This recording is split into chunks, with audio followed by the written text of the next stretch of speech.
Cutthroat, conniving, they will stop at nothing to stay stranded. But someone will get the boot.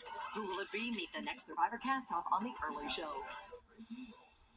Greek mythology made famous creatures that were half man, half beast. The satyr, centaur, and minotaur. And remember H.G. Wells' thriller, The Island of Dr. Moreau? Well, mythology and science fiction have now become biology and science fact, mixing species to create a ready source of organs for transplant. And it raises a whole new set of ethical arguments. Byron Pitts has tonight's Eye on America. Man has always tinkered with the thought, what if?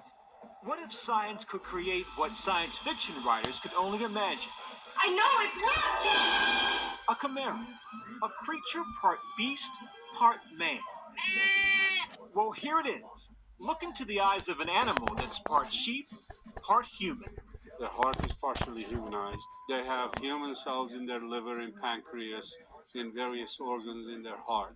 And as you see, they're perfectly normal and sheep.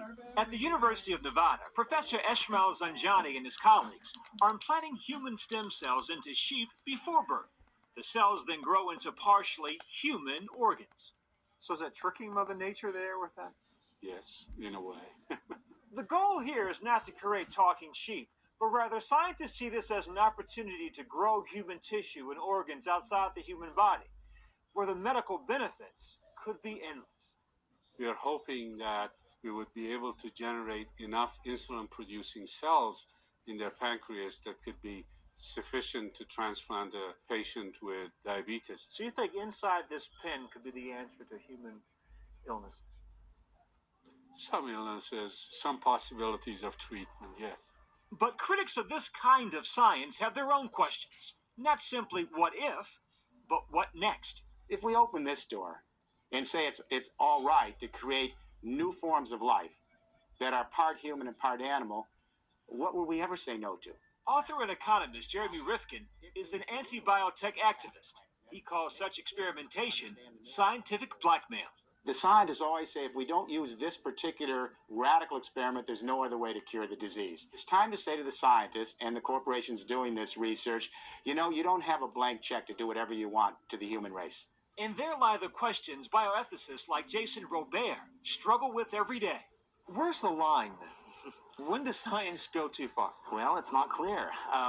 The line has to be somewhere in between mad scientists running around trying to create new species and a complete and utter ban on all such research. For those who say, though, let sheep be sheep, let man be man. Yes, I can understand that, but some of these animals have sustained us throughout life as food, and now they're serving even a more noble cause, perhaps. It is a brave new world. The great minds of science have opened the door, but it may be up to the courts and members of Congress to guard it. For Eye on America, Byron Pitts in Reno, Nevada. And that's the CBS Evening News for this Thursday. For Dan Rather, I'm John Roberts in New York. And I'm John Roberts in New York. Thanks for choosing CBS News. Have a good night.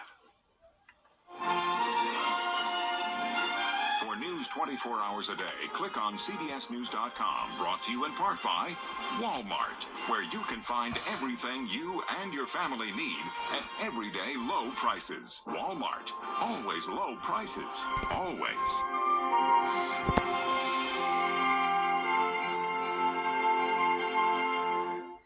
This is CBS.